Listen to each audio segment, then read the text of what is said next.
So why are marriages failing? Now, what I'm going to say will feel uncomfortable to a lot of people. It's going to seem somewhat controversial. But then the truth of the matter is that marriages are failing today not because people have become worse. Marriages are failing not because men are becoming more randy or women are becoming more aggressive. It's just the fact that we are less accommodating as a people. We are not thinking like humans anymore. I think we are beginning to adopt a weak mindset, which a lot of it is a Western mindset. You see, of recent, there's this trending video of a man that got caught with his head of HR at a Coldplay concert. And obviously, he was having an affair with her. And the video is everywhere. And a lot of people are giving their opinion about how terrible he is as a person and how terrible she is. And you see, we're only looking at this picture from one angle. So we are seeing one man who cheated on his innocent wife and one woman who went out on her innocent husband. But that's hardly ever the case. What people don't know is that those two marriages did not fail at the Coldplay concert. It failed before that, and it didn't fail because of these people. Most likely not because of a person. It takes two people for a marriage to fail. And so you see, what I realized is that a lot of people had been waiting for the statement from either spouse that had been cheated on, and especially from the woman. And a lot of people are waiting and kind of edging her on to take everything she can from the man, take everything he has, and just send him to the cleaners and make his life terrible. And this is why marriages are failing.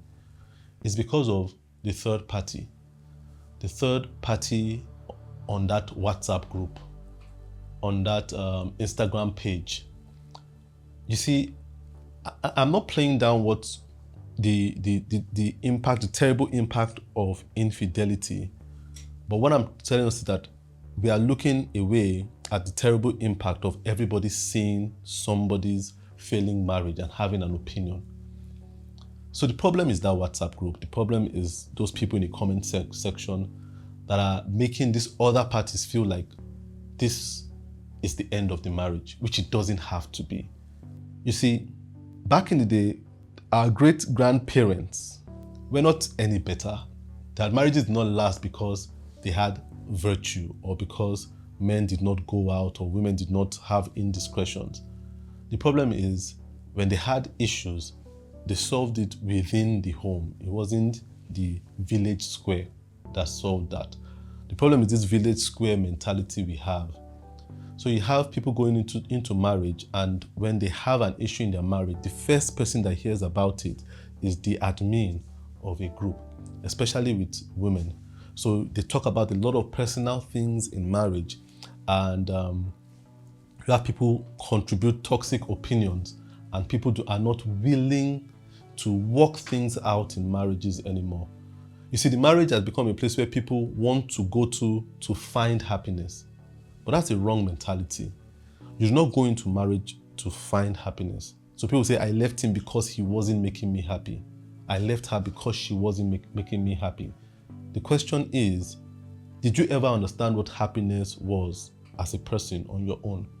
We have so many people that do not know what happiness is, and they expect marriage to answer that question for them. Marriage doesn't answer the question of happiness. When you go into marriage, you're meant to bring your happiness to the marriage. You're meant to bring your light to the marriage. You're meant to bring your forgiveness to the marriage. All these things are things we bring to the table. But a lot of times we expect it from the other person. And when the other person is not bringing it, then we think we are not being happy. So you see, my biggest advice for young people going into marriage is to understand that marriage is a two-person dance. And you must make room for the other person's indiscretions, dropping the ball, because there's nothing that you cannot overcome in a marriage in terms of vices or hurt or things like that. There's nothing you cannot overcome. But when people come into marriage, they come into marriage as a bandage to help them get over a past relationship. Some of them even get into marriage as a form of revenge against their ex. And you see, when you are trying to prove a point to the ex, then you have to question yourself of how much of an ex that person is. That person isn't an ex anymore, is still very present in your life. And so I think the key to marriage and a successful marriage is not acting right, is your ability to accommodate some of the wrong with a belief that that person will change. And this is the process we're talking about with marriage, that it might take long, it might take a while, but then it's a very, very hard commitment. We cannot say we are out at the drop of a hat. There are so many things that allow people to just exit marriages because they do not see it as a destination that you've gone in and the door is closed behind you. So you even have parents encouraging this kind of thing. So when they tell the daughter, your room is always available, that's a terrible thing to tell a lady, that the room, she's always going to live with that, oh, if he messes up, I can go to my father's house. That's a problem. We must see it as you are in here and we are in here to make it work. Until we go with a mentality of making it work, we will always see reason why it doesn't work.